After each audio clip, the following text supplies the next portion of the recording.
There is a rare phenomenon happening right now across the globe. As of about 3 minutes ago, 7:15 Eastern Time, 99% of the entire world's population is facing the sun. That means we're all experiencing some degree of sunlight at the exact same time, either full daylight or for a lot of other folks, twilight.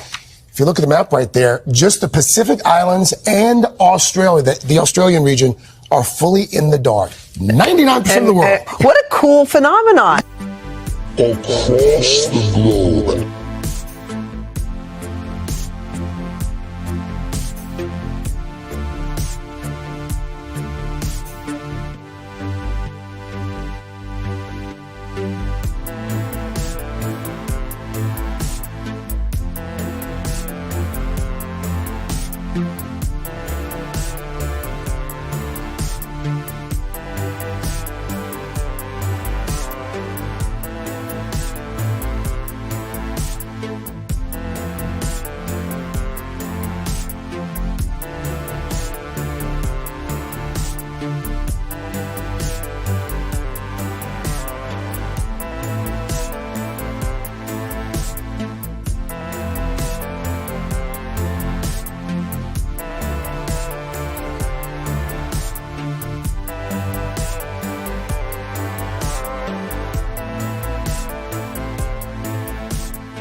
All right.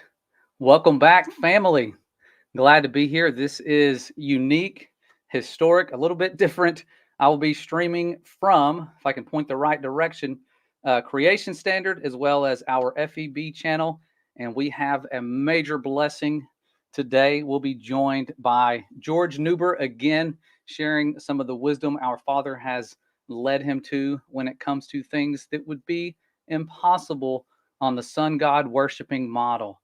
And I'm not meaning to offend anyone by calling it that. I'm not saying that you're a sun god worshiper if you believe in that model. I believed in that model. I was not a sun god worshiper, but I've been looking into some things. It's getting dark, finding out how much sun god worship ties into this model, the one that we all grew up believing in, or most of us. I don't want to speak for everybody, but it's one of those things that it is fun to put to the test. We've been testing it for years, going on 8 years now, and the proofs for biblical creation are adding up. And I am blessed now to be teaching full-time the proofs of biblical creation from both the standpoint of what we live on, as well as the creation itself, the life. And so earth and life science, doing that from Creation Standard. So that's why we are streaming from both. We can answer questions if there's any students joining in. So technically, this is one of our first ever guest speakers for Creation Standard, and also just a powerful, powerful presentation. I've had the chance to look at it. George has done quite the work, and it goes beyond just 99% of the world receiving sunlight. It's one of those things that will blow Eratosthenes, and I used to say sticks and shadows, out of the water, but I'm finding out it's obelisks, not sticks. They've changed it to sticks, and now it's wells. Who knows what it'll be in the future, but just some amazing things that George, he sent to me. And normally I can't understand his slides. I have to break them down and learn algebra and trigonometry. But I think you guys will appreciate this stuff. It's a little more simplified than the usual. And so the former architect, I'm going to go ahead and bring him on. I think he still does it on the side, so I don't want to stay. He's completely retired. I believe he still uses that gift for the good of humanity. But here he is, George Nuber, the humble truth soldier. Thanks, George. How are you? Great. How are you doing, Josh? Blessed to have you, brother. Always a blessing to be with you and to proclaim God's truth. Amen. Everybody. So yeah, I can feel the spirit moving with George's truth when he does these things, man. It's powerful. I think it's going to really help you guys just further solidify the truth of creation for how it is. And so he's got quite the presentation, and we'll break it down. He'll come back, hopefully, and we'll do more of this series and add to it. I called it the final observation. That's sort of misleading, kind of like the final experiment. You never want to do science and then just go, all right, we're done. That was it. That's the final one. But just kind of a play on words there, because it's not really an experiment. It's an observation. It does take some variables, kind of like an experiment, but it's an observation that you can make yourself in this worldwide truth community, we can call on people everywhere to tell us where the sunlight is at. So it's hard to hide that.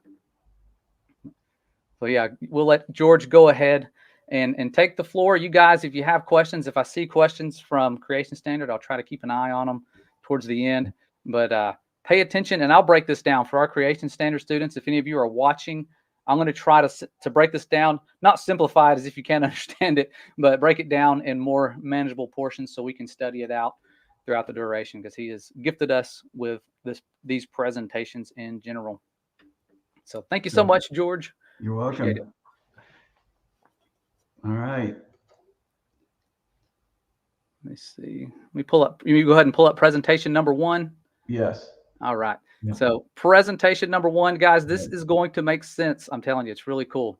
So this is what the introduction was for the start of this live stream. We're going to look at what really occurs on July 8th, because for years, and I've noticed it too, especially for the past 2 years, the media really just makes the statement that 99% of the population is in sunlight this day. So I'm thinking, well, wait a minute, 99%, but they don't talk about the surface area on the Earth that's being covered with light. So that's what we're going to look at in this presentation, and we're going to compare it with both the circular level plane Earth, which is part of biblical cosmology, versus the globe. So what I've done here is you can see the 2 options here in the intro slide. Are you going to be moving the slides, or I'm going to do it? Okay. Oh, it's up to you. Okay. So like Josh just said, we're going to do 2 separate presentations because, as usual, mine got too long to do one, and we don't want to keep everybody here forever. But the presentation tonight's really going to cover sunlight coverage on the Earth for July 8th, 2024. And then I've actually done all the data for all 12 months in 2024. We'll take a real quick overview of that, and that'll be the end of this presentation. Next time, whenever we can line it up with Josh and his students and everybody else, we'll look at the coverage on Earth for July 1st, January 1st, August 1st, February 1st, and then the equinoxes. These are actually going to cover basically the season changes. That's why I did this.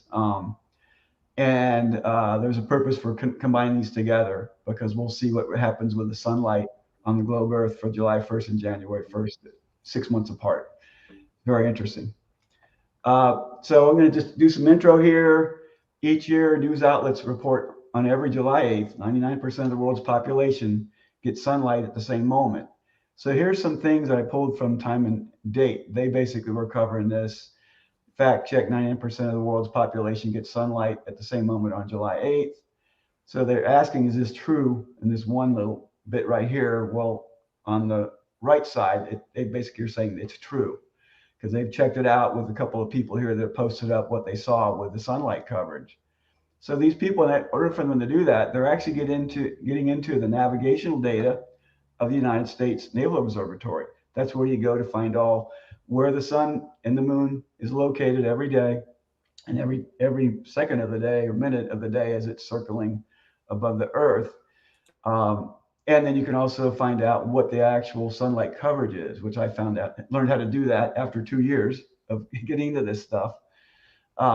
So covers the world's most populated areas. We're going to talk about that because, again, among them, this is what it covers: North America, South America, Europe, Africa, and most of the Asia area.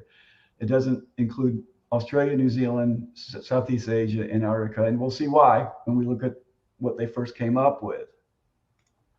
So these were a couple of Twitter posts that I copied. You can see this said it was 4 years ago, and they were basically looking at how they figured out what the sunlight coverage is. You can see the full light there. And by the way, the difference in shadowing down is different levels of twilight going farther south.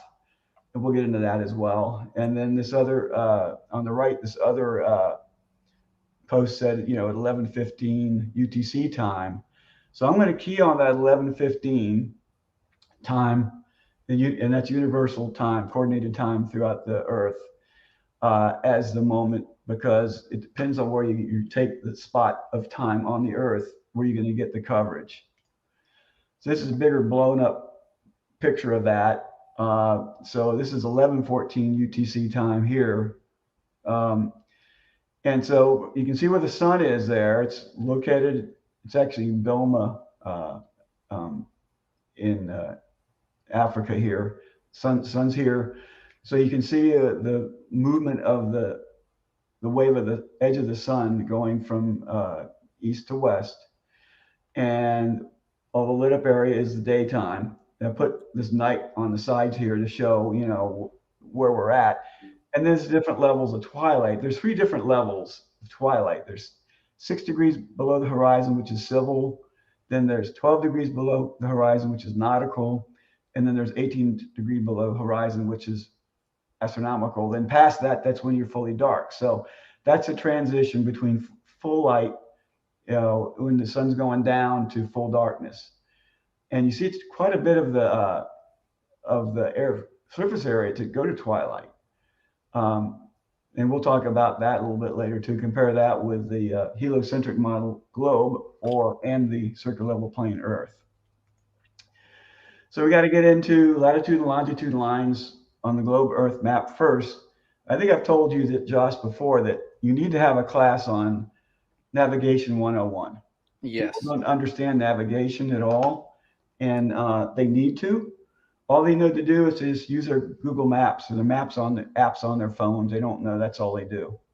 So really, when you look at the Earth's ground and water positioning system, which is GPS, not the other GPS they talk about, it's ground and water positioning system, consists of latitude and longitude coordinates. First, we'll talk about latitude coordinates. They're expressed in positive degrees north of the equator or negative degrees south of the equator, with the equator being at latitude 0, 0. So we look at the globe on the left side. The equator is the horizontal lines, and the equator is the dashed line. So as you go up north, and I show here latitude plus 30 north, it's 30 degrees latitude going north of the equator. And then from the equator going south, you have minus 30 degrees south latitude. So these degrees can be turned into distances in actuality. So there is 360 degrees of latitude along the surface of the Earth, and each degree of latitude is 69 miles.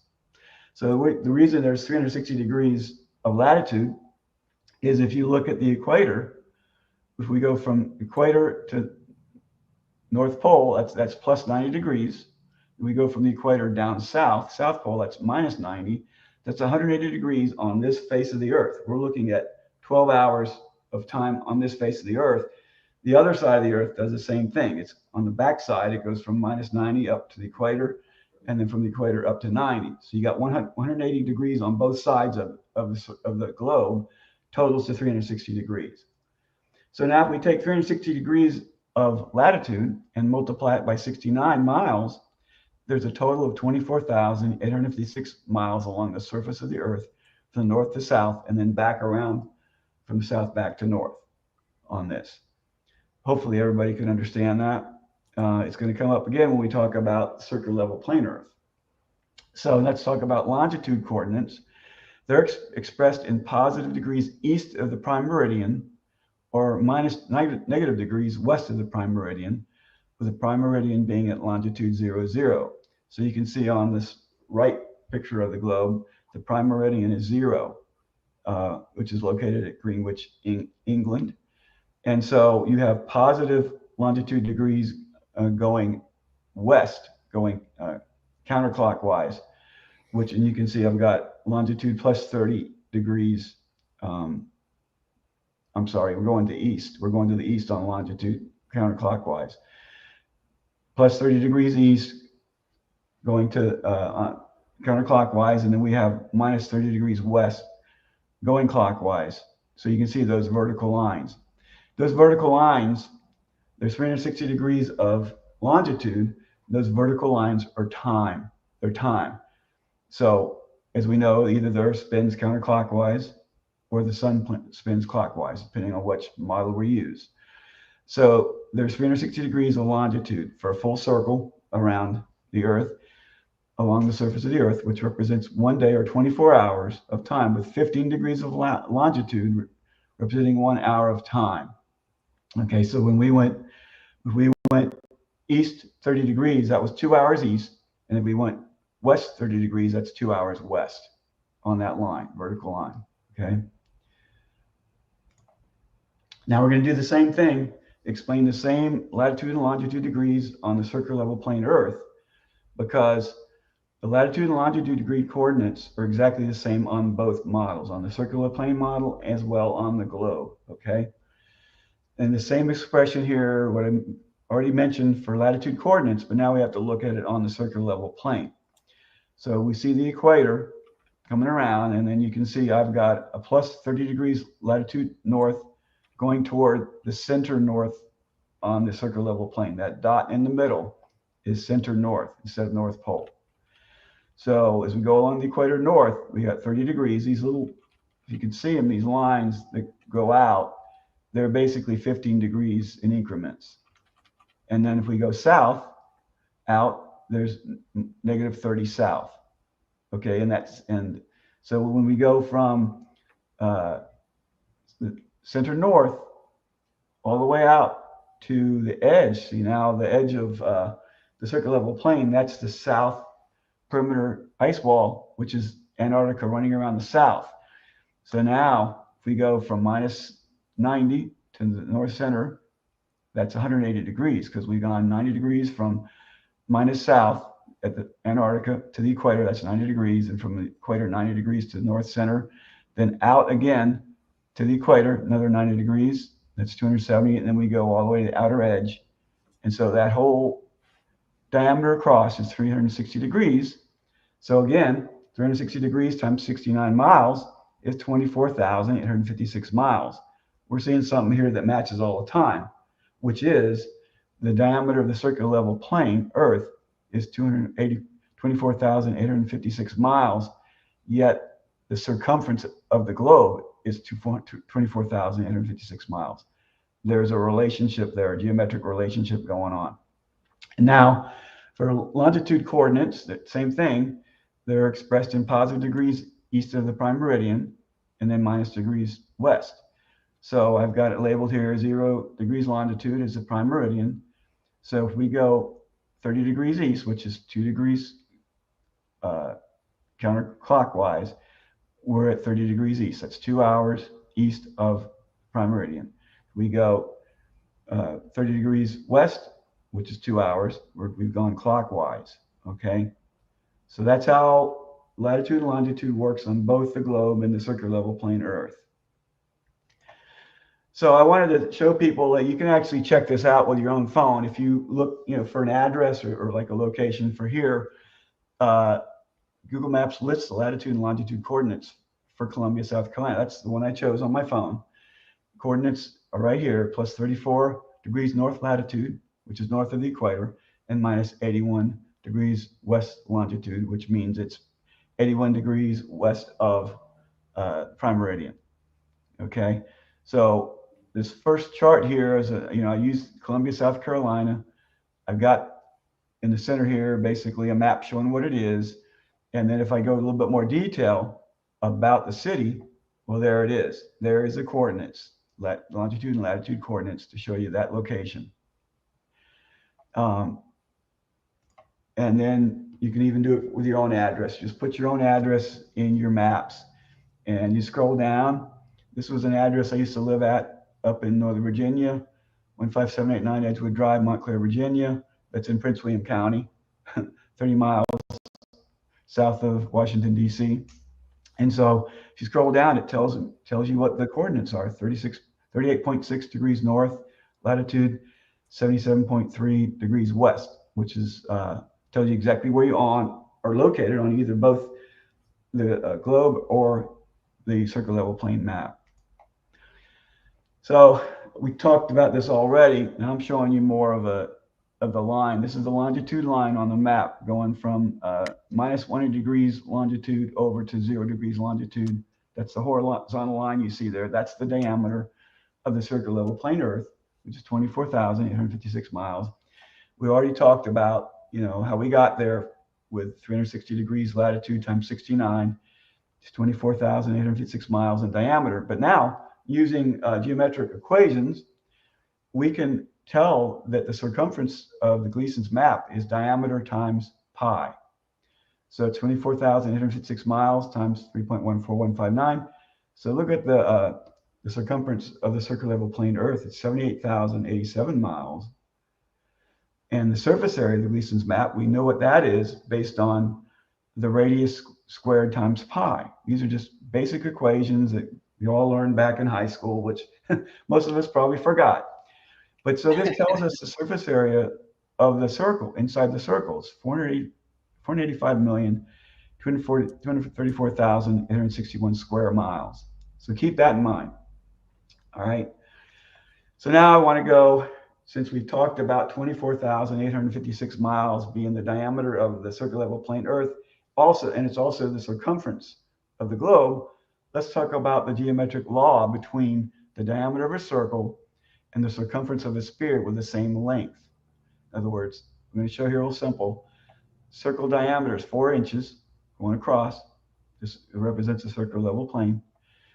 And this 4 inches is also the sphere circumference right here, which is going to be the globe. Okay.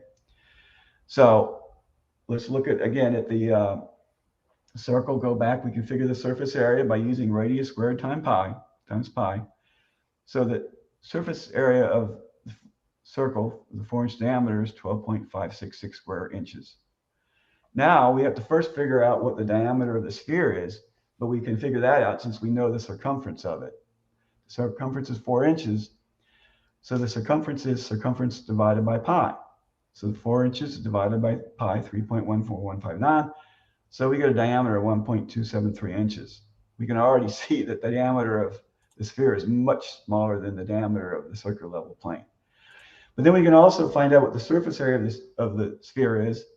The surface area of a sphere is 4 times the radius squared times pi. It's a standard equation. So now we find out that the area of the sphere is 5.93 square inches.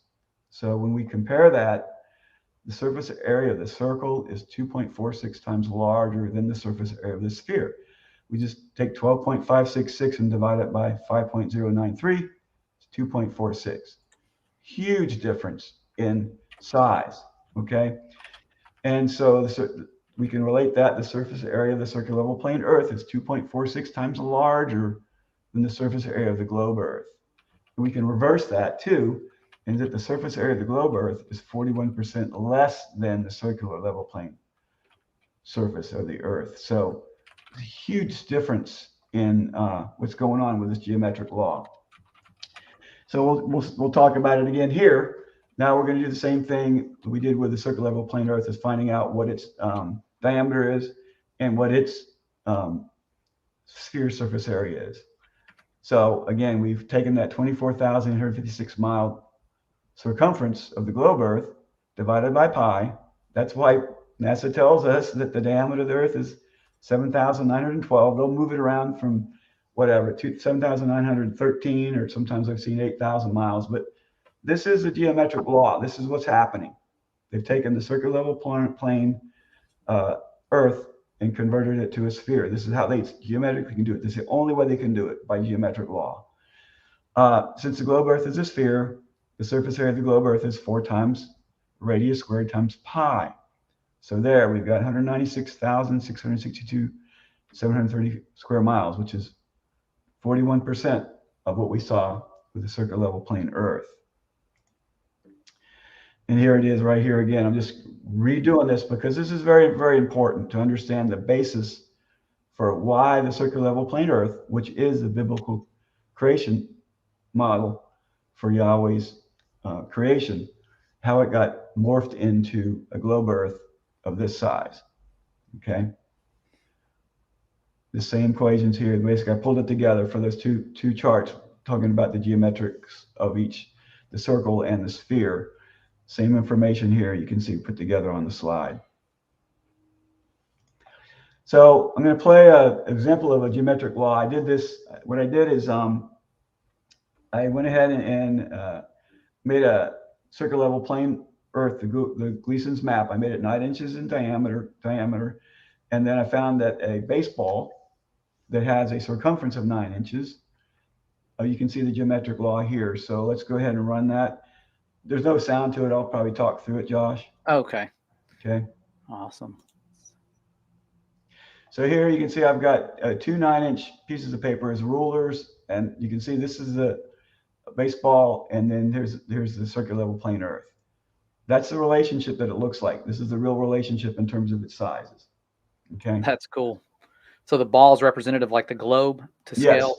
Yes. Yeah, that's exactly right. If you undo all that leather and stitching, it would fill up quite a bit more space. That's essentially what they've done, is wrapping around a ball.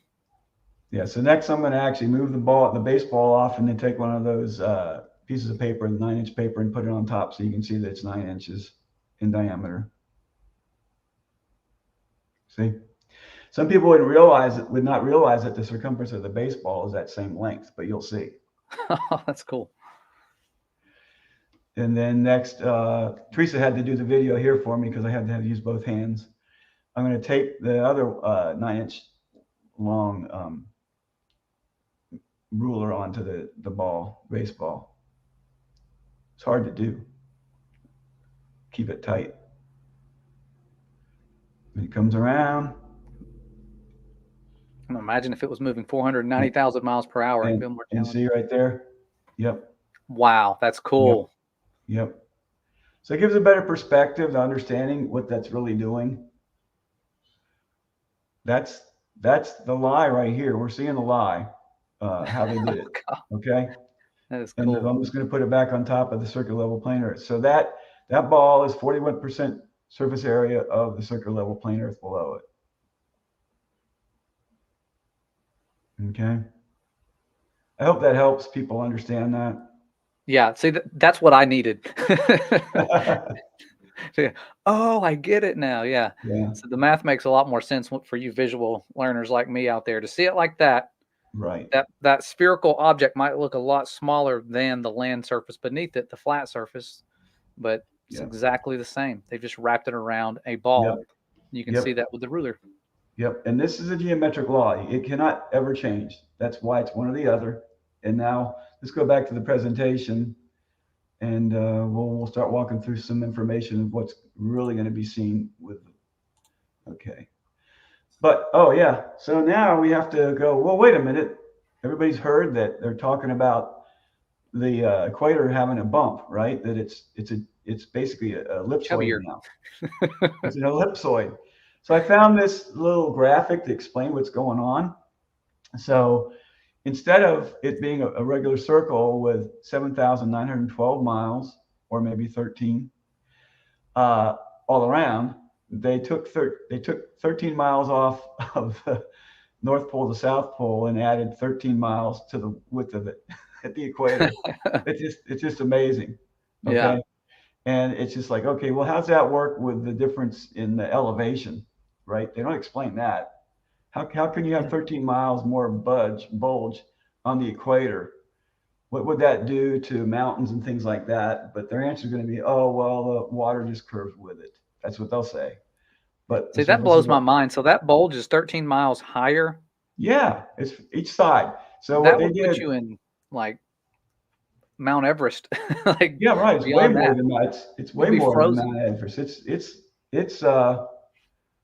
yeah, I think Mount Everest is what, 5 miles maybe. So the Earth bulge is higher than that. That's what Neil deGrasse Tyson said, and I never thought of it until recently. When you start watching Mount Everest footage of them going that high, right. If the Earth bulge is higher than Mount Everest, you would assume similar conditions, but no, it's hot. Yeah, so the surface of the water on this curved Earth is going to be way taller than it's hard to imagine how they figure that out. It's when you start going down that rabbit hole, it's like, I don't want to think about it because it doesn't make sense, and it's not true. Yeah. So for this presentation, I thought, okay, well, now I need to find out, well, is the geoid, they call it a geoid, is that going to have more square footage now than the sphere? So this is what I'm doing here. I'm going through my, little number crunching here to find out which one's larger. So the surface of the geoid Earth is going to be 4 times the radius of the vertical radius times horizontal radius. So what I did up here is 196,711,914 square miles versus what we've already done. The surface area of the globe Earth is what we've seen here. So, oh, guess what?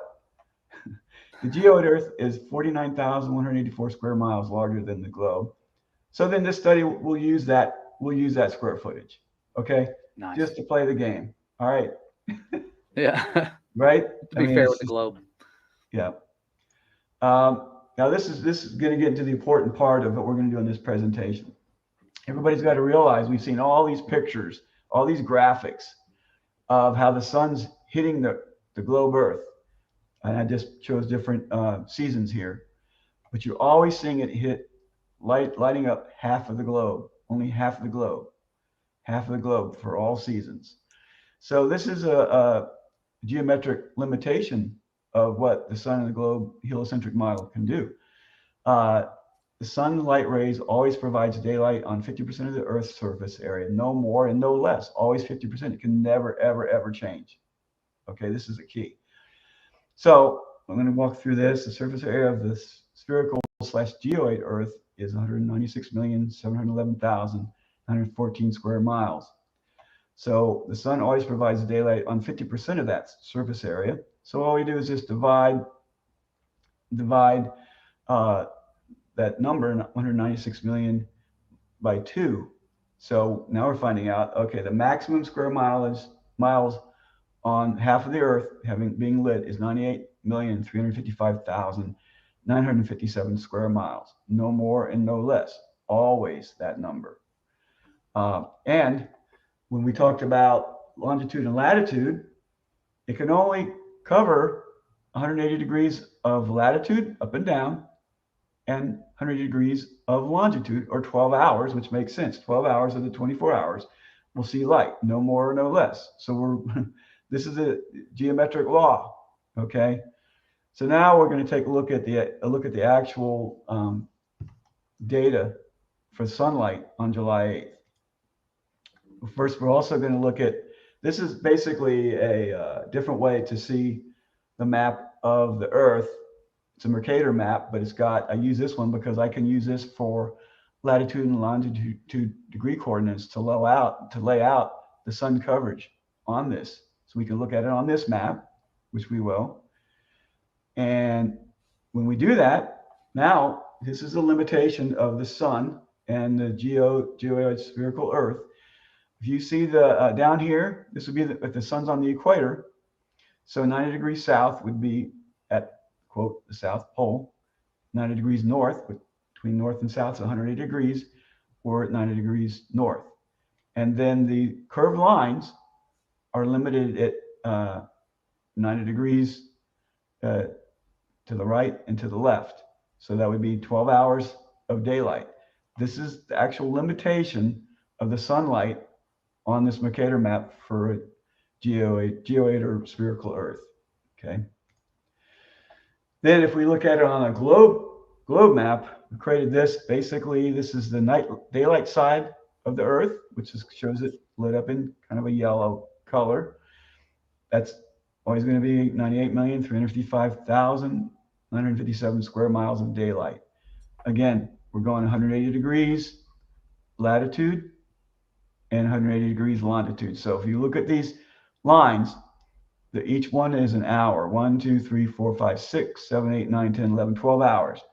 Then on the back side, which I call the nighttime side, no sunlight. And we still got 180 degrees latitude and 180 degrees longitude. We got 12 hours of nighttime. Geometric law for this heliocentric model. You can't change it. So this has got a lot of data on it. Can you blow this up full screen, Josh? Yeah, I'll full screen that for you. So it's a lot of stuff. I hope people are tracking this. So over the 2 years of understanding navigation and understanding the United States Naval Observatory data, I've been able now to actually dive in and find out the actual sunlight coverage anytime during the day of the year. This chart shows July 8th, 2024 sunlight coverage on Earth. The sun is located directly at plus 22.40 latitude, so it's north of the equator, and at plus 12.54 longitude, it's not quite an hour east of the meridian. And I kept the time at 11:15 UTC, 11:15 coordinated universal time. So what you're seeing on here, location goes 1 through 24. That in essence is going to be like a clock on the longitude line.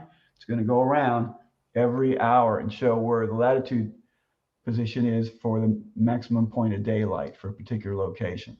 This data comes from the United States Naval Observatory altitude and azimuth of the sun or moon during one day. I show the website there.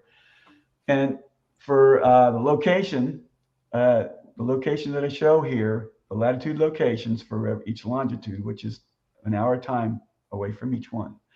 The sun is at 0.5 degrees altitude angle, or almost at the horizon for all locations, either rising from the east or setting in the west. Locations 1 through 24 are longitude increments of 15 degrees clockwise, with each degree representing 1 hour in time. Location 1 is the same longitude line as the sun. And again, we've already talked about latitude degrees, north or south. We talked about that each latitude degree is 69 miles. So as we go along here on the table, again, the sun is on longitude 12.54. So my first point is going to just be the southern point on the same longitude line. How far is the sun's daylight going south? And so when I just look at the data, I'll look at longitude line 12.54, and I'll look at, and I have to also change the latitude as well. And once I see the combination of 0.5 degrees altitude, okay, that's where I'm going to stop. Okay, I'm not going to look at twilight. I'm looking at when the sun's still providing light on the Earth, but 0.5 degrees is pretty close to being to the horizon. Okay, so the reason I'm talking about distances is because I can tell miles north of the equator on the longitude lines or south, based on if it's south of the equator or north.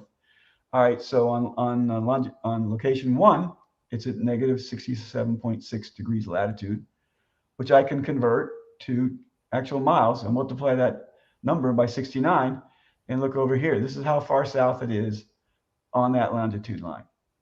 Okay, so it's no longer a mystery.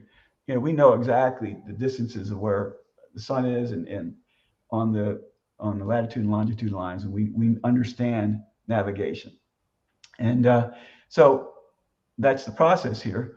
Note number 4, the sun is always scientifically geometrically limited to 12 hours of sunlight coverage on the heliocentric spherical / geoid Earth model.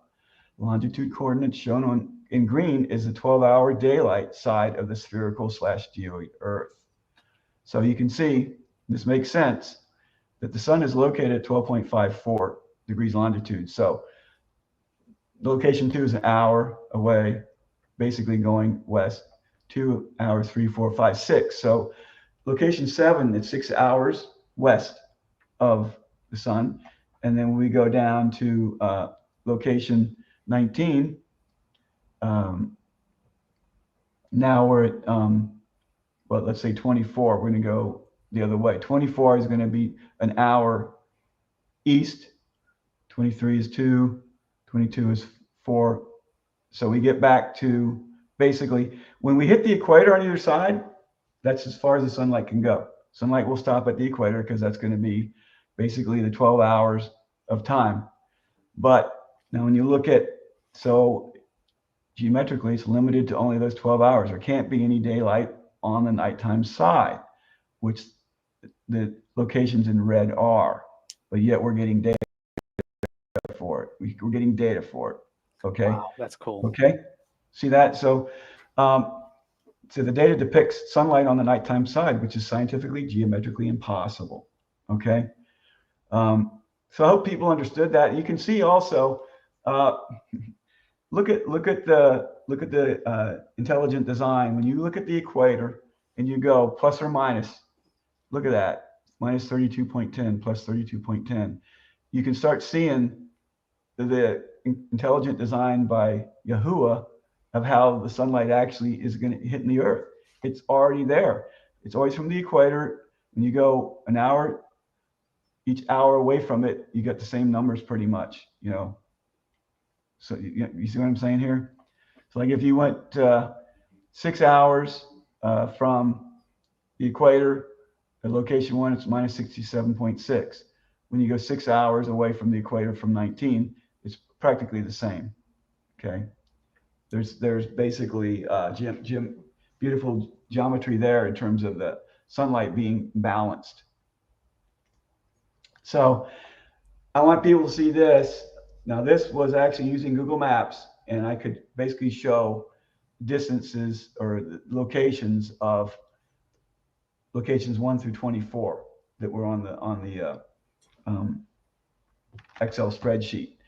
So now we know the sun is. It's located at Bilma, Niger. That's the sun is located at plus 22.4 latitude and plus 12.54 longitude. So gee, that's around Africa. We're on the side where Earth's very highly populated. But so location 1, based on data, is minus 67.6 latitude. So it's way far south, but on the same longitude line.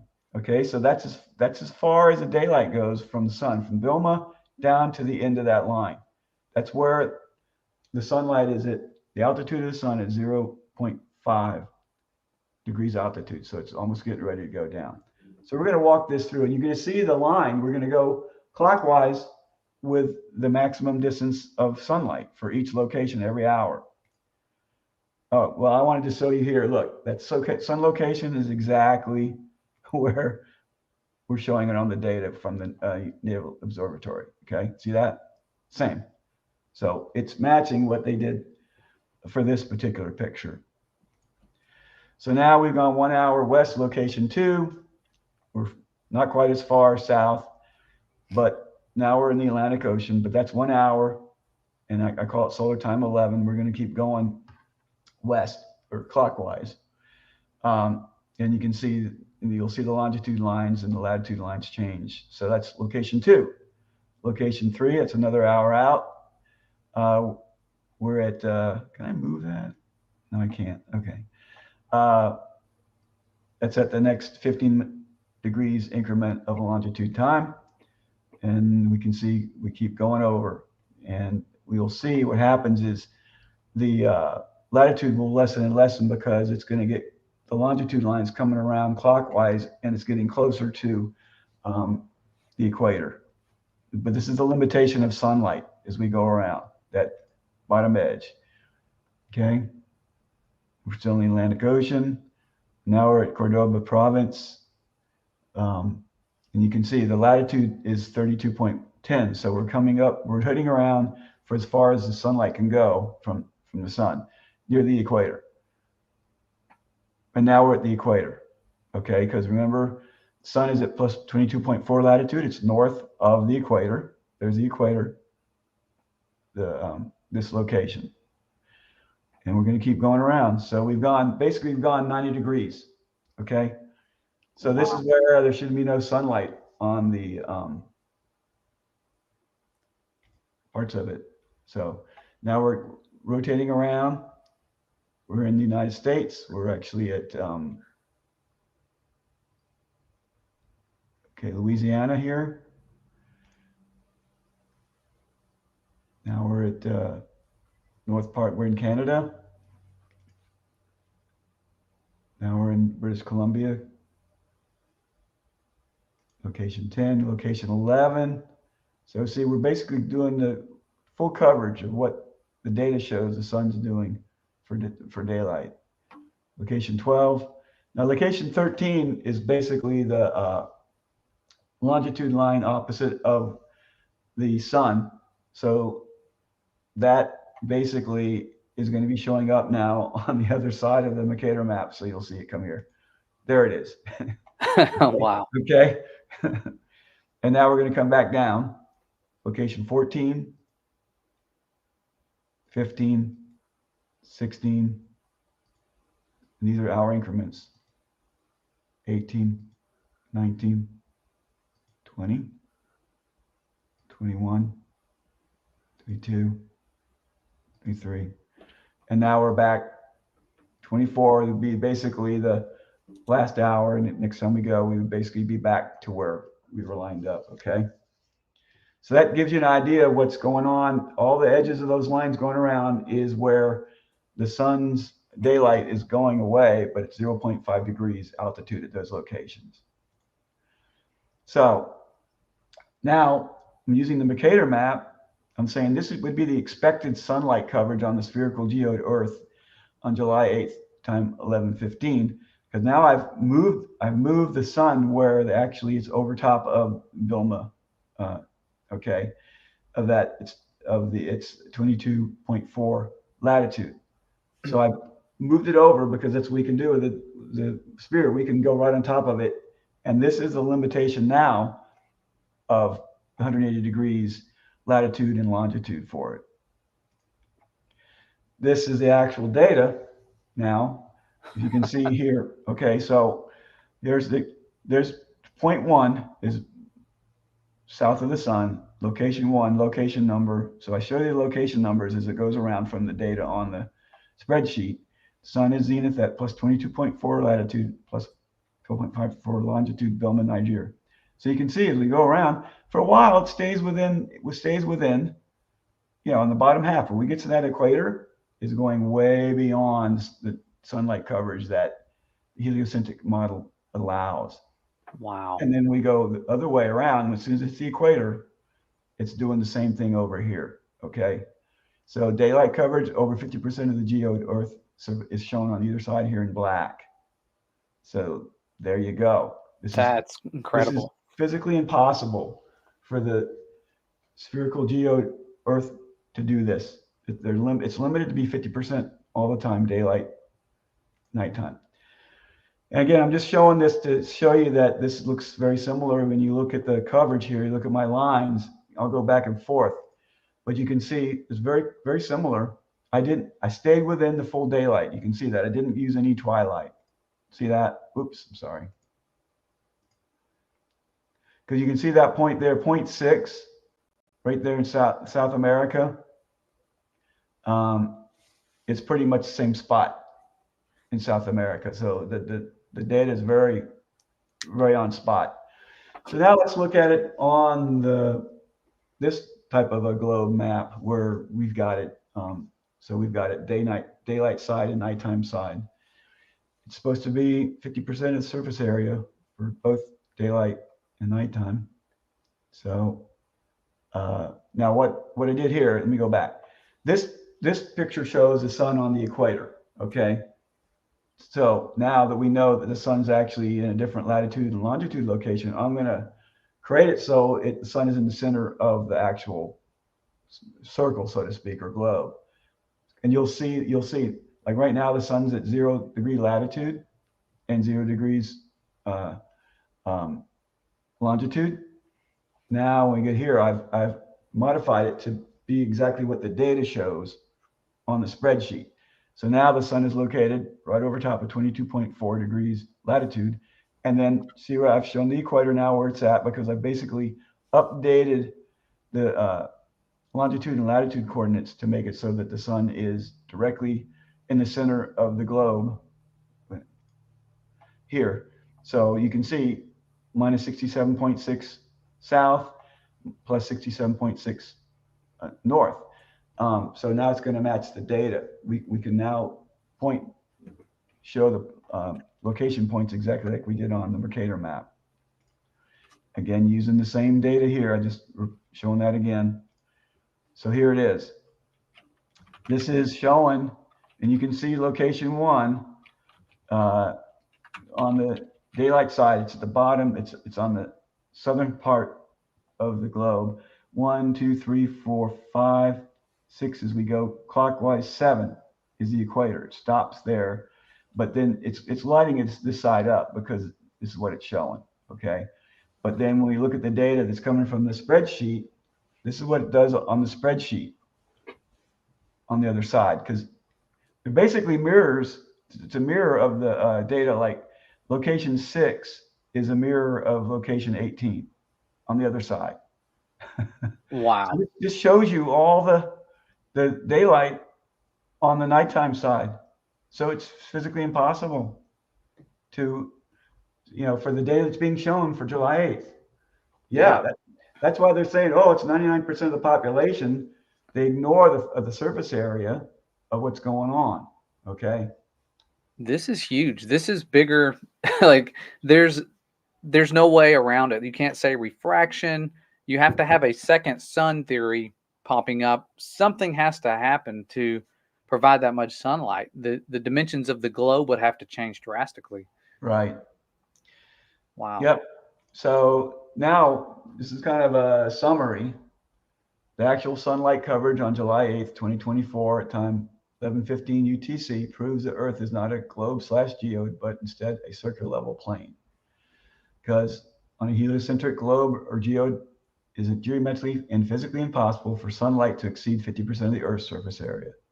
However, on July 8th, 2024 at time 11:15 UTC, we have proven sunlight exceeds 50% of the Earth's surface area and is lighting up nighttime areas of the globe or geoid Earth when it should never occur. Therefore, this evaluation proves the Earth is not a globe or a geoid. All the oceans of the Earth make up over 70% of the Earth's surface. The surface of water always seeks its own level, and surface of never bends or curves. The surface of all oceans and ocean shorelines are at sea level. Land masses are at various elevations above sea level, and ocean floors are at various elevations below sea level. A circular level plane Earth, as depicted on the Gleason's map, is the true geometry of the Earth. Next, we will see how the sunlight coverage on the circular level plane Earth proves the true explanation of sunlight coverage on July 8, 2024, at time 11:15 UTC. Again, we're using the exact same data. Now we're going to lay it on top of the circular level plane Earth, and you will see the beautiful design. Wow. Oops, sorry. So this is the coverage. Location 1 is, you can see here's the sun, that's in Bilma, Africa. Location 1 is here, and 2 is going clockwise around, okay, all the way around. You can see the geometry of things working out because it's intelligently designed. And we do see that because the sun is north of the equator, that you're going to have 24-hour daylight north, pretty much north of North Center. You see that, right? And that's why it shows the data there, because it's hitting all longitude lines. It hits all longitude lines. And when you get past North Center, those longitude lines are the ones that were in red, that the geoid or spherical Earth could not see. Okay. And so we're going to go back and see this. This is what's happening here. You've got the daylight going too far out again on the globe map. So it's physically impossible for that to happen. Now, what this does is it gives, I use AutoCAD all the time because I'm an architect engineer, and whichever is on AutoCAD is geometrically correct. This is correct to the mile. Okay. That's how I was able to, well, the regular geometric equations tells us what the circular level plane Earth is as far as surface area. But you can look here again, it's the same numbering going on from 1 through 24 to go around. So that, and I can do a surface area. I can ask AutoCAD, what's the surface area inside this covered area that's lit up, covered by the sun? And it's 166,383,684 square miles. Now, compared to the circular level plane Earth, that's only 30% surface area of the sunlight coverage. But compared with the spherical geoid Earth, 196,000. Let's see here. Yeah, is 80. The geoid Earth is 196,711, 914 square miles. So when you divide that number into 166 million, you get 84% coverage on the spherical Earth. That's what's happening here. Okay. Wow. So it's huge. And again, that gets back to the difference in the surface area. Again, the geoid Earth is only 41% surface area of the circular level plane Earth. That's incredible. So we'll get back into that. That pretty much proves, you know, that the data that we're seeing shows that the circular level plane Earth is the correct Earth that Yahuwah would use to create the heavens and the earth. And there are some scriptures referencing the circular level plane Earth. Job 22:14. Thick clouds cover him so that he cannot see, and he walks above the circle of heaven. So people will say, well, circle can mean sphere, but no, it's a circle. We've seen the difference between a circle and a sphere as far as its geometry goes. But this is one of my favorite saying scriptures. Job 38:14. The earth takes shape like clay under a seal. Its hills stand out like the folds of a garment. So you see this imprint. It's got the perimeter ice wall, and it's got lands raised above. And so it's a great picture of the circular level plane Earth. That's cool. Proverbs 8:27-29. When Yahuwah prepared the heavens, wisdom was there. When he drew a circle on the face of the deep, when he established the clouds above, when he strengthened the fountains of the deep, when he assigned the sea its limits so that the waters would not transgress his command, when he marked out the foundations of the earth. Isaiah 42:22. It is he who sits above the circle of the earth, and its inhabitants are like grasshoppers, who stretches out the heavens like a curtain and spreads them out like a tent to dwell in. Can you read the next one? The slide thing is kind of in my way. Can you see? Yeah. Yeah. Job 38. Yeah. 4-5. Yeah. Where were you when I laid the foundations of the earth? Tell me if you have understanding. Who determined its measures? Surely you know, or who stretched the line upon it? That measuring line. That is so cool. Yeah. So there's so many scriptures referencing the face of the earth's waters, which equals a level surface. The surface, face, a curved earth. There's no surface. There's no face there. Okay. Genesis 6:1. Now it came to pass when men began to multiply on the face of the earth, and daughters were born to them. You see this a lot in Scripture. Deuteronomy 7:6. For you are a holy people to the Lord your God. The Lord your God has chosen you to be a people for himself, a special treasure above all the peoples on the face of the earth. Ezekiel 34:6. My sheep wander through all the mountains and on every hill. Yes, my flock was scattered over the whole face of the earth, and no one was seeking or searching for them. And so there's a lot of scriptures here that I've just referenced here that you can go and see the face of the earth/waters. It says it both for the earth and the waters. Okay. So I'm hoping this helps people kind of understand that the data that we see from actual sunlight coverage proves that the earth is a circular level plane, which is part of Yahuwah's fantastic creation. Now I'm going to just go through a couple slides here because we've got this problem of why are we always being deceived and we're not told the truth? Well, Satan is the prince of the air and he has all authority over the earth. The prince of the air/world is Satan, and he has all authority over the earth. Basically, this is seen in Luke 4:5-6. Then the devil led him, Yahusha, up to a high place and showed him, Yahusha, in an instant all the kingdoms of the world. So obviously he's taking him up way, way up there, and I think just below the firmament, because that's probably the only place you might be able to see the whole circle level plane earth. It's huge.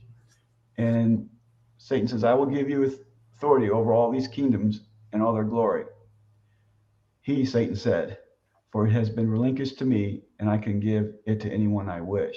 Now, obviously, Yahusha rebuked him, but did not disagree with the statement. Now, so Satan is a deceiver of all truth and uses all his power and authority to hide Almighty Yahuwah, the creator of the heavens and earth, from being known to humanity. That's his main goal. That's Satan's main goal. Genesis 13:3. And the Lord said to the woman, what is this you have done? The woman said, the serpent deceived me and I ate. So when we do a dive into deceive, Strong's H5377, NASA, lead astray, delude, beguile. Satan is a fallen angel, and his abode is limited to the earth's realm because he continually sins against Yahuwah and is forbidden any access to the heavenly realms. So this is key. I think we need to really realize this, that Satan will never, ever allow the truth about Yahuwah's creation to be revealed to humanity. Satan will continue to lie, deceive, hide, and kill to keep the heliocentric spherical geoid Earth narrative in place. This is a key for this thing about any type of final observation, or final experiment. Therefore, any possibility of, quote, an unbiased, truthful scientific observation outcome, unquote, of the sun at Antarctica during or near the winter solstice is futile and will result in maintaining the heliocentric spherical geoid Earth narrative. He's never going to give it up. He's not going to allow it. He controls all the elites, everybody, the governments and things like that. Some of these deceptions by Satan may include an artificial sun posing as the sun observed from the location in Antarctica, a huge high-tech enclosed dome structure like we saw in Hunger Games and Truman Show movies posing as Antarctica, drug intervention / mind control of observers, blackmailing of observers, cloning of observers, or death of observers. And you get to this point where the evil has no bounds. The evil has no bounds. So I want to show a little bit about the Sun's solar simulator document patented back in April 19, 1966. Solar simulator, this invention relates to a large artificial illuminating system intended to be used as an artificial sun in the testing of space vehicles and similar equipment.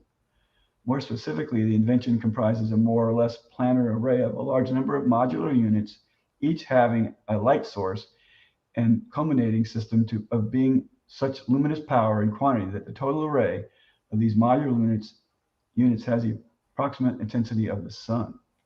This is back in 1966. Wow.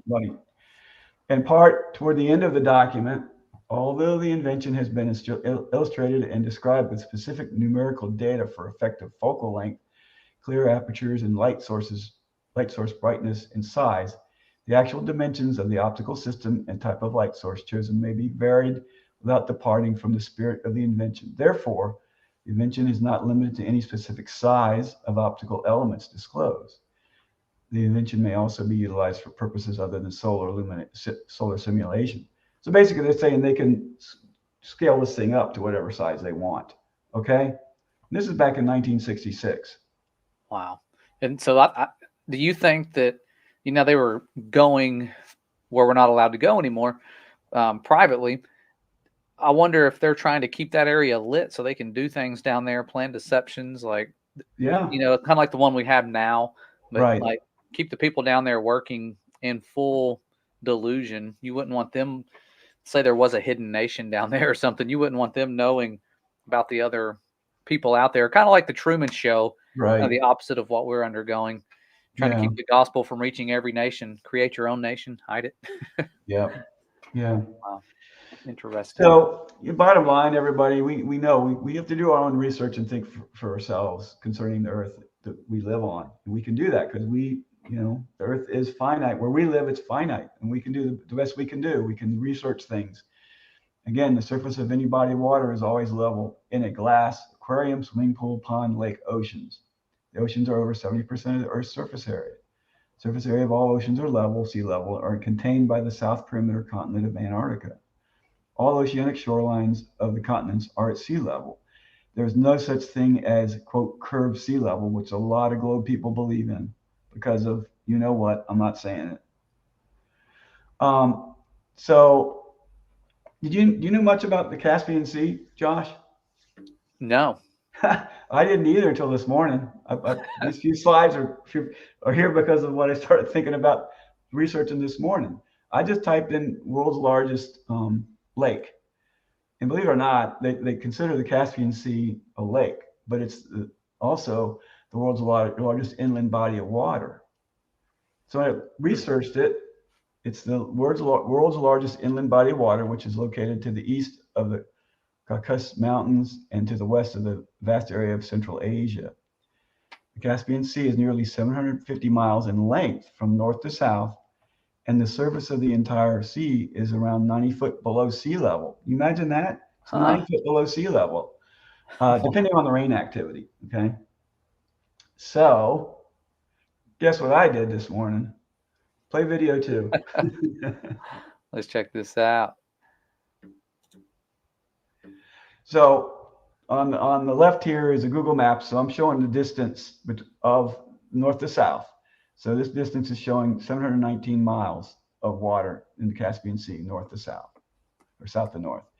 And on the right is the topographic map from the USGS that tells me what the elevation, surface elevation of the water is, 95 feet, minus 95 feet.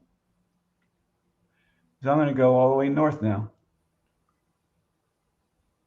minus 95 feet. Dang. You can tell me that's a curved surface, minus 95 feet. That is cool. Anybody can do this. You can go on the topographic, both these websites, and then play around, and you'll see all the oceans are at sea level. When you look at the shorelines, they're all at sea level. They're not curving any at all. Okay. So using this information, I can now get back on my AutoCAD and show what's going on. I think that's the end of the video. It was a real short one. That's cool. And get back on the presentation. We're almost done. Okay, let's see. Where is it? There it is. Oop, sorry. Oh, wait a minute. Oh, here we go. Yeah. So Caspian Sea, south to north, distance observed data. So I don't know if you can see that very well. Hopefully, I'm sorry, I went the wrong way again. So on the AutoCAD, the globe Earth, this is the circumference, 24,806 mile circumference all around there. And now that I know that the surface water from south to north is 719 miles, all I have to do is divide that by the circumference of 24,856 miles, and I get 0.028926. Then I just have to multiply that by 360 degrees of a circle. So it's 10.41 degrees of the circle. That was the distance of going from south to north. Okay, so that's what I did here. I created a 10.41 degree arc here. And so now I'll zoom in on this because this is going to show me the information I want to see. So that's a 10.41 degree, basically arc or part of the circle of the Earth. And so that's the length of the Caspian Sea is 719 miles. The Caspian Sea surface elevation is 95 feet below sea level. Okay, but the Earth, this is what the Earth's curving, and this is a measurement on AutoCAD. There should be 65 miles of curvature, but it's not seen in observation. The curved Earth is telling you there's 65 miles of curvature, but we don't see it on the observation on the topo map. Okay, the Earth is a circular level plane as shown on the Gleason's map. Satan and the evil leaders of the world slyly tell you the Earth is a circular level plane with a United Nations map/logo. There it is. They tell you. They don't want to know your truth. So, yeah. Oh, so go ahead and put up the 12-month sunlight. So I've also done data research on all 12 months of 2024. So you can see, we can see that it's not just this one day, okay? It happens all the time. We'll just go through here a real quick overview of this, but this is the data. This is January 1. Again, you can see that you can always see this data in red where it's going on the nighttime side of the Earth. Same way with February, all the way through March. But so I've actually done more detailed analysis like we did for July 8th for January, February, January, February, July, and August first day of those months. And then also for the spring equinox, because those are interesting things to look at too. But you can see, you're going to see the same information show up that 12 hours, it should be nighttime. There's actual data going across the other side.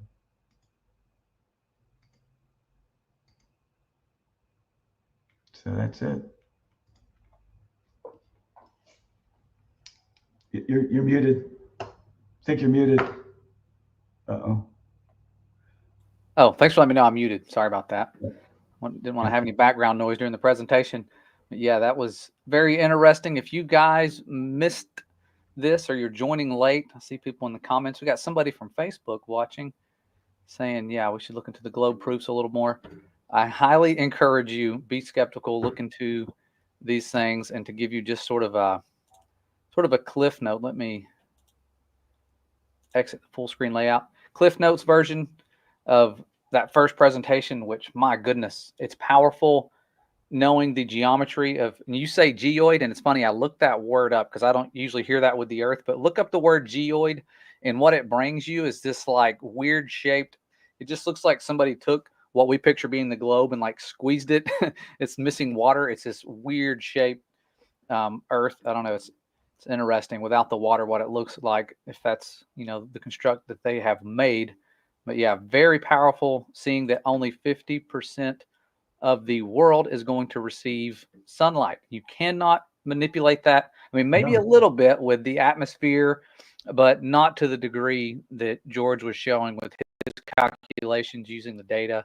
It's phenomenal. And it shows you why things like this, which used to confuse me because I would see this picture and I saw a meme somebody had shared that said that on this cartoon world, it is dark in Tokyo, Moscow, London, New York, Los Angeles, Honolulu, and Sydney simultaneously. And I thought, what are they talking about? Let me overlay this globe onto the map to scale and use a daylight map of Earth like you were doing here, George. And I did this years ago, not even thinking, hey, why don't we do the math and use data? Like I just thought, surely somebody will have an explanation for this. And now that I'm seeing your presentation, that's why their globe images, this is fully illuminated, half of the globe here, why it doesn't match up with daylight maps of the Earth. And like I said, you would need a second sun. I'll show you some imagery here. I made some cartoons, George, to go along with it. They use cartoons to indoctrinate us. That's all it is cartoons. Yeah, there's George's imagery. And so I tried to use a visual of that for you visual people. Like he used the baseball. That was brilliant. I like that. With the numbers, 50% lit, 50% dark. Like you have to stick to that. Like you wouldn't see what he was showing us in his presentation with the part of it being covered. Let me see if I can find my slide right there. That white line, I did it to scale with his data. That's how much sunlight on that day, July 8th, it would be bleeding over. So this area on the top of that white line would be lit by the sun.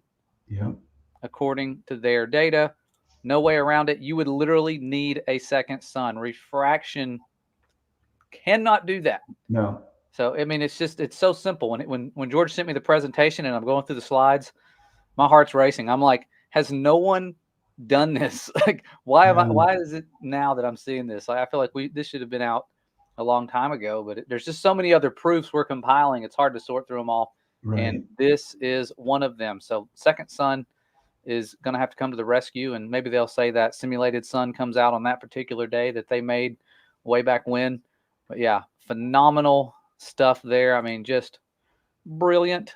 And also when you look at twilight tells you that the sun is close. And you know, some other presentations I've had, basically the data, navigational data shows that the sun is very close. It's 3,107 miles above sea level. When you do the double triangulation from the equator, south equator and north equator, 45-degree altitude angle, it's there. And it all shows the intelligent design of Yahuwah, because that's how we get twilight. That's how the sun is limited with its latitude.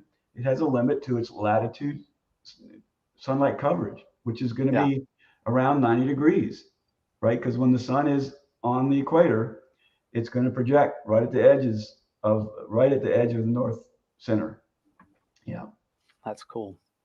Great stuff. Thanks for being so thorough. I can't wait to go through this stuff and learn more, because I was trying to learn and keep up. I'm telling you, my wheels were turning. I was trying to follow the whole thing. So go back to where you showed my thing of the daytime, nighttime. I want to just explain something real quick too. Back up. There you go. Yeah, that's good. So whenever we schedule the next presentation to talk about the other months, like January, February, July, and August, and then March 20th, which was the equinox, it's going to be important for those because with the globe model, whatever. So the reason the daylight coverage worked so well on the circular level plane is because on the globe model and the Gleason's map, North Center and North Pole are very close to what it would represent on both models because you've got the North Pole at one point, at the top point, and you've got the center north at one point. So when the sun coverage is pretty close to as far as now, when the sun goes south, guess what they do? They mirror the data. They falsely mirror the data. So what they'll do is they'll show this on this nuts in the top part here for like in this case, January would be the coverage would be down at the bottom here. They just mirror it. They have to. That's why they try to justify the 24-hour sun. And Yeah. when you look at the data, we'll see the data. It does not work at all. At all. It still proves that there's too much light. And then when you look at it, the coverage of light on the Earth at that time, it's 84%. It's terrible. So anyway, we'll get to that whenever we can next presentation. Yeah. I look forward to that because, yeah, you can't stretch the globe numbers to cover that much more surface area on the Yeah. back side of the globe Right. without another sun. I mean, I'm trying to think of a way to do it. There's just not another way to do it.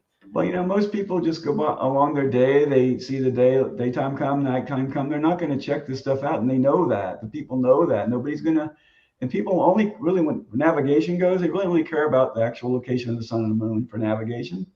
Mhm. And I will say that the navigation data for the sun and the moon is perfect all the time. They can't lie on that, right? Yep. But they can lie on the daylight coverage, which we're seeing. That is cool. So that's why 99% of the world can be in sunlight at the same time. It's going way too far than it should be able to go with the globe dimensions. And there you also have it. because of where it was time-wise too. Time-wise, Yeah. it was right over Africa where you have the huge populated areas. See, they're ignoring the actual surface area. They talk about population, but 11 or 1115, it's always going to be over at that 12.54 longitude, which is over Africa, and you've got Asia, you got India, all the China, all those areas were huge populations. Yep. Yeah. And these are things Eratosthenes couldn't do back in the day. He couldn't even use a flashlight. We're learning that when we're looking at why did he come to the conclusion he did with his obelisks and stuff. Man, it gets dark. I was looking after we did our lessons. I'm looking further into where he's from and trying to get that data. And the guy is literally in a town, Cyrene, where there is a temple for Apollo, sanctuary for, they call it a sanctuary for Apollo and the temple of Zeus in the same place. And the guy was a Zeus worshiper. So there's religious reasons why these people wanted a sun god model. They were literally devout, worshiping sun gods. These people were. It's mentioned in the Bible as well. And I had a quote pulled up here. This is from the Mr. Heliocentric or sun god centered model creator. That's what heliocentric means, centered around sun god. This guy obviously read First Timothy. I don't know why it's out of alignment here. Sometimes StreamYard does that. But remember that verse. A lot of people know that verse in First Timothy chapter 6 that says, I'll read the bottom part here. Laying up in store for themselves a good foundation against the time to come. They know deceptions are around the corner. They were already at work. That they may lay hold on eternal life. And he's talking to Timothy here. O Timothy, keep that which is committed to thy trust, avoiding profane and vain babblings and oppositions of science falsely so called. So avoiding that false science uses the word babblings. But look at Mr. Heliocentric warrior over here. He says something that shows me he's probably read this verse. There may be babblers, wholly ignorant of mathematics, who dare to condemn my hypothesis upon the authority of some part of the Bible, twisted to suit their purpose. I value them not. So he does not value people quoting the Bible. Right. And now we have someone here, George, quoting the Bible, but using math, not ignorant of math, having tools that this guy did not have. The guy didn't even have a telescope. So it's like, that's the kind of person we're up against. Someone who does not value the word, or people talking about the word and saying that the word has authority, which it does. You can prove that it's true. And so that's what we're up against. It is a religion. He does hate people quoting the Bible. You can read it right there in his own words.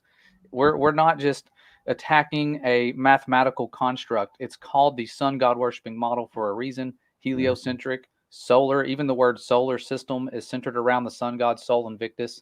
It's darker than it seems.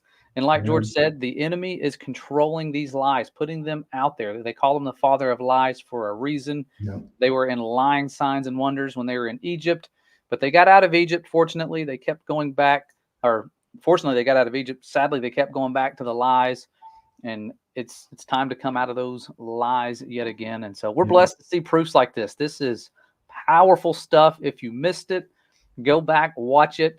Take notes. This is a classroom experience. George is laying out stuff that's more complex than what I learned in my college classes and all of my college math classes that I struggled in. Like, this is far more information and relevant information. It's like, people always go, when can you use math? When are you going to use that? He's proof that you can use math to prove all things and prove that our Father is telling the truth about his creation. It's awesome. So thanks, George. You're I welcome. appreciate it. I know Blessed you've be probably you. got a lot more truth seeking to do. This guy is full time. I've been to his house, and it's awesome. It's a beautiful thing. The mad scientist going to work. He's got his lab. He's making rocket fuel. He's doing all these things. He's got vacuums. So a great blessing to have George on our side doing this for free. I mean, I couldn't pay somebody to do all this stuff. Like, this is hours and hours worth of work. I would assume you probably spend 15 hours a day researching, putting stuff out there, creating these presentations. Teresa feels like I've left her for a while. Yeah. So thank you, Teresa, his wife. She's awesome. Both of them are awesome. They also do ministry work for free on the side, music with their ministry, going out and just giving it all to a great cause, because they can both sing. They're musically talented as well, not just mathematically. There's music talent there. Both of them. What a power couple. So always doing good for So the I'm now kingdom. getting ready. I'm switching now to get ready to start recording the sun shadow for the fall equinox. It's coming up. Oh, that's awesome. Yeah, he's got the sundial too. So he's tracking that, keeping data, doing what they fear us doing. They don't want us doing all this research and looking at their lies more closely, because it looks good at the surface. Like you said, George, just going outside, watching the sun come up and go down. That's how we believed it. I'd go, well, the sun's moving. I guess I'm moving, Never thought that when I turned on my ceiling fan, like, oh, my house is moving, like never thought about it that way. Right. But yeah. Well, The Josh, lie thanks is for having me powerful. on. Thanks for having me on. Love you, brother. I love your Creation Standard School. It's such a blessing for people and honoring and glorifying Yahuwah. Yeah, it's been a blessing. Our students are the best, I'm telling you. So you guys, Creation Standard students, if you've got any questions, let us know. I was trying to keep an eye on the Creation Standard questions. I didn't see any popping in, but there were some people watching. So that's historic. First time we've streamed live from there. First guest speaker ever. And we've got people joining us from Facebook and YouTube as well. So thank you guys. I see If some of anybody you out has there. any questions, Josh, I guess I can try to answer those through questions on the actual presentation later on, or Yeah. yeah. Yeah, if I see any questions, I'll pull them up. But I see Kelly over there in the crowd. KG Bear, good to see you, brother. Hopefully he's still here. Said the Jedi said, "Can people see my posts? I get censored." I see you. The Jedi, great to see you. One love. The utter ignorance from this video, absurdly pathetic. Thank you, Jesus. Jesus Pena. Love you, Jesus. And Noah's Adventure. There you go. Yeah, he's awesome. One of my great students. He did a real good video presentation of the crepuscular rays, how he replicated that on a small scale. Excellent video. The work these guys are doing is phenomenal. It's the best work I've seen. And there's a stigma with learning from home, but I'm telling you, I've learned more as a teacher teaching this way, focusing on intelligent design, and the biblical earth model than I've learned in a classroom with a script, because that's what they give you in the classroom. Right. Here's your script. Stay stuck to this script. You can't deviate from the script very far, because everything's going to be on a test. It's high stress. Your job's tied into these test scores. Like, it's very stressful. And so people get stuck on that script, and we have been breaking out of the script, and it's phenomenal. The things we're seeing, the things I'm learning, the things they're learning, it's powerful. The It would spirit. be interesting to see if we could get public schools or even just whatever, public education to address navigation and use the data Yeah. on the that they come to see the truth themselves eventually. Yeah. But we're getting so stunted from doing that. Like, when I was younger, it seemed random at the time, but we had a person, they were watching us and like babysitting us. And I remember he's like, "You guys know how to use a road map?" And I'm like, "No." He's like, "Well, I'm going to show you how." And so he set us down and using the latitude and the longitude, you fold it out and finding your location based on a number, and like Exactly right. all these things he's teaching us. And I'm like, this is impressive, because back in the day when you would go on a road trip, you couldn't pull up MapQuest and GPS and all that Right. stuff. You just had to know where you were going and find it on a map and have the road atlas with you. And Yeah, if you're going across 3 or 4 states, you had to have maps of each state to figure out which one to switch to when you got there. yeah, I remember going to the gas stations and buying the maps. I'm like, "God, I'm lost. Can I buy a map over here?" And you buy it, and you're Right. like, "Where are we? Oh, there we are." Yeah. Wow. Yeah. Fun times. I forgot how much fun that was, navigating when you're stopped. So many times you would stop at a gas station and go, "Excuse me, where am I?" And they'd tell you, and "How do I get to the interstate to go Right. this direction?" And Yep. I got pointed the wrong way by 4 different gas stations once. Then a 1-hour trip turned into a 7-hour trip in Wow. the good old days. Is there a way to get a message when class starts? I put Cap to help. Get a message. Trying to make sure I understand the question correctly. When class starts. Yeah, to ask a question when class starts, I'm assuming that's what you're saying. Yeah, when class starts, if you have questions about the stuff, I will try to simplify it. And if it gets too far over my head, we'll be reaching out to George and having him help us out a little bit. I may have his phone number just in my phone, so I can wake him up in the morning. Like, we started and we need you. Anytime, Josh. Yeah. So it could be fun. It could be a lot of fun. I'd hate to have him go through all the different, because it's like we do like 5. I do, I guess, 4 lectures a day: 9, 11, 1, and 7 on Mondays, and it's all Earth Foundation. And then Tuesday, it's like a mix of life science and firmamental breakdown. Which firmamental breakdown will go a lot more in depth. Mm-hmm. But yeah, we got some of the best. Nice. So yeah, any questions you guys have? Let me see if I see any questions real quick outside of that one. Don't see any all cap questions. Is there a way to get a message? Yeah, you can send us a message if you have a question for Creation Standard, thecreationstandard@gmail.com. If you want to support Creation Standard so we can continue doing it, I'd like to do it next year as well and further into the future.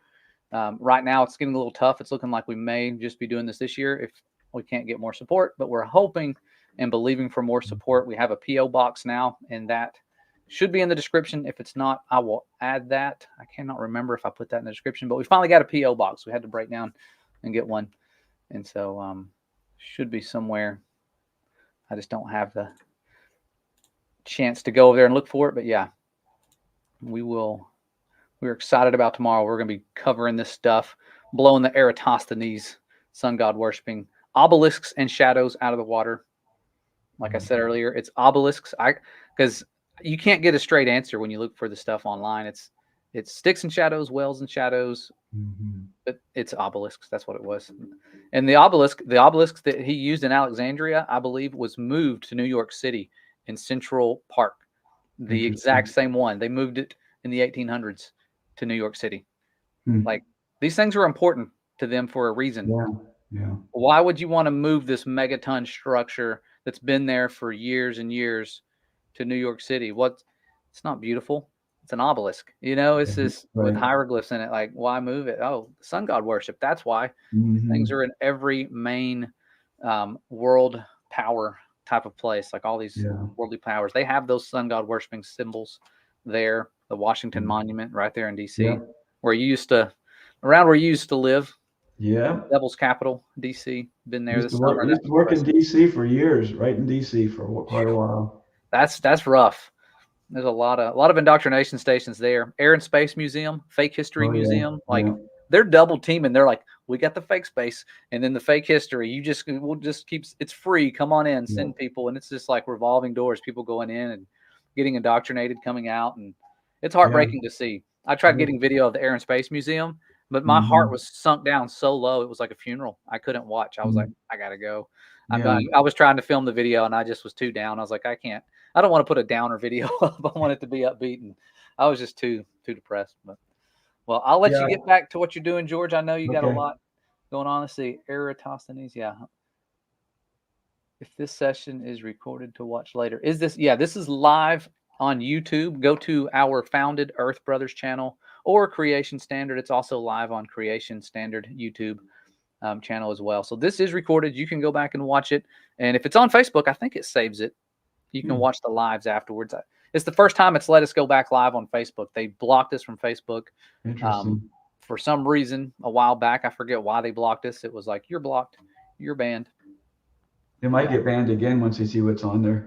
Oh yeah, this is too much. Like this destroys the globe. Like you can't unmath your way out of this and refract your way out of this with refraction and bending Nope. light. Light would have to go like there's just no way. Like No that's way. when I saw this, I was like, this is Yep. the final observation. That's why I called it that. 'Cause we're literally we don't need to go and risk our lives going to Antarctica No. and experiencing some other deception down there. You can't there seeing the sun or whatever you're going to see down there. If you saw it for that long, they act like we're afraid of that. Like it's not going to curve water. The water's still going to be flat. Right. We're Exactly still going right. to be immovable. Like Yep. That's why I'm concerned for some folks that are basically flat earthers that are willing to yeah, go down there. It's like, I mean, evil abounds, and it's, yeah, you kind of put yourself into some real danger there. yeah. I couldn't do it. I have children. I have children, a wife, and even though I've got life insurance now, I'm not risking. Well, I think Widget's planning to go. It's like I was God, surprised man, he said that. I love that guy. That would be Yeah, a me sad too. loss. Yeah. Praying for their safety and because like Yeah. it's one thing. Like I could say, oh, I wouldn't lie if you brought me down there. I'm telling the truth. But once they say, well, this is what's going to happen to your family. Yeah. Right. What am I That's going to right. do? Am I going to look at my 2-year-old son and go, Right. I'm telling the truth? It's hard. You don't Right. know. You don't know what you're going to do Exactly. with the blackmail. You have That's what I no was saying. clue. Blackmail. It could be so many different things. You just don't know what they're going to be. But there's no rules for evil. Evil will do whatever it takes. Yeah, they've done so much worse. The things that we imagine, it's worse. And that's what the people that have come out of that stuff, the elite, Mhm. Yeah. my brother, because we hear about it, and I remember thinking, this stuff is so dark. Is it really this dark, or is this just kind of getting too conspiracy theory type? And he talked to a lady that was born into the Bavarian Mhm. Illuminati, which I didn't even know what Bavarian Illuminati was. I just thought there was Illuminati, and that was it. Right. And she's verified your worst nightmares, the things you hear about. She said, yeah, Wow. it's that way and worse. And man, my jaw was dropped to the floor. Sadly, the conversation that we did on Zoom back then, I muted myself so that I wouldn't be in the way while my brother was talking to this lady. And the footage or the audio, once I hit play after it was done, I recorded it. There was no audio. So me muting Mhm. myself muted the entire thing, which Oh, it's too I didn't bad. even think about that. It was as dumb on my part, but I didn't Mhm. want to make a background noise and mess with their conversation. So I Right. had front row seats to the most interesting conversation in the world at that point and didn't Wow. save it. So we redid it. And then she got scared the second time and said, I don't Mhm. want this shared. And so it was like, Wow. so my brother may have it somewhere, the conversation, but she didn't want to share it. I want to respect her. She was Mhm. afraid. She's seen the darkness. Once Yeah. you've seen that stuff, the fear, man, has to haunt you after you've Can seen so much. imagine. Yeah. God is with you. Nothing can prosper formed against you. Yeah, like we were reading about with Abraham yesterday, going into Egypt, leaving with more than he came with every time, Yeah. Right. Egypt and then with Abimelech. Mhm. Amen. Yeah. Well said. So how do they say? I saw a question. How do they say seeing a 24-hour sun will prove the globe? See, it doesn't prove the globe. Like the way the firmament works, like lights in the firmament, not to hijack the refraction thing, but like if you've seen something underwater, it's not always right where you see it. It can Right. change based on refractive properties. The firmament's unique. I don't know if you could see it, Well, it would be something what's unique. What's really interesting, and we'll get it to the next presentation, but when you look at the Gleason's map, if you've got a map, take a look at the December solstice and read what it says. It says 80 degrees south is where sunlight stops. And past that, it's nothing but darkness and unknown regions of ice. Wow. So why would they put that on there if they didn't actually go out that far and see it? Yeah, Right? for real. Yeah, that's interesting. The guy that made the map reminds me of you. I'm seeing his little drawings in the corner with the sunlight distribution, and I'm like, it looks like you made that with your data. This guy was doing that without a computer back Yeah, then. What a yeah. brilliant man. I've got his book over here. Mike from Flat Earth Archive sent it to me. Is The Bible from Heaven, Is the Earth a Globe? It's a good book. Well, the only reason that it would not prove a globe, but it would not disprove it, right? It would not disprove it, probably. Yeah. Because if they see that, oh, see, yeah, it's doing the same thing it does on the North Pole, which is a lie. No, I just have a hard time picturing the sun being above the globe and then getting to the other side of the globe without having a 24-hour sun in other places. It's like it just skips the other parts. It's weird how it can go from top to bottom and just, I don't know. It's never made visually. It just doesn't make sense to me how it can do that. Yeah, I mean, on their model, the Earth is just spinning, and it's the one that's changing the latitude locations. But we know that it's the sun doing it itself during the seasons. It's rotating around. So, yeah, it is physically impossible for the sun to do a 24-hour sun during any of the winter months, any of them. Yeah, exactly. Impossible on a ball. Exactly right. The flood on a ball, just imagining that. Imagine a ball covered with water, a little arc going around. Like, where did the water come from? Where did it disappear to? You know, you open up those fountains. It went down there where the magma was. It would have put the magma out, and there's no more magma core. Yeah, they tell us there's magma, but they've only drilled down 7 miles. It's like, okay, that's a bunch of graphics too, and made up stuff. I've got some funny graphics with that I have to share. I got to share those memes with the holding a ball of magma with a thin crust. Just imagine. There's no way in a ball for everybody to see Yahushua when he comes back on the day of the Lord, right? I mean, oh, well, you'll use your phone. You'll see him on your phone. It's like, okay, whatever. That's what I said. I was like, my iPad. Glad I got this. I'm not going to miss the return. I got an iPad, an internet. Nothing's stopping me. But you have to have it on then to see him. Yeah. What if the battery dies? You missed the return. Sorry. No resurrection for you, buddy. You should have had cable too. You lost out. All you off-grid truthers. Gonna miss the return on the globe. Just kidding. I feel bad. I'm sorry. I shouldn't be making fun of the globe. I know. I feel bad. It does. I believed it. So I'm sorry. I'm not making fun of anybody that believes it. We all were there before. We all were there before, but we ended up searching for more truth. Yeah. We wanted to know the truth. And got to get humble. Yeah. It took some miracles to humble me enough to look into it. Many powerful miracles. Mercy, enduring forever. Love beyond comprehension. Patience. Like, I don't know how he kept picking me back up. Like, I imagine creating the things the way he did and being so smart and seeing how he does things with intelligent design.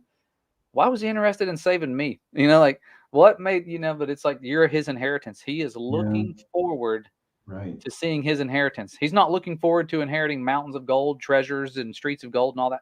He's looking forward to seeing his inheritance. That's his joy. Yeah. You guys, his inheritance, his elect. Hallelujah. Amen. That's us. You're his treasure, and the world is trying to tell you you don't matter. You're random. Exactly. Now be scientific. Get into science.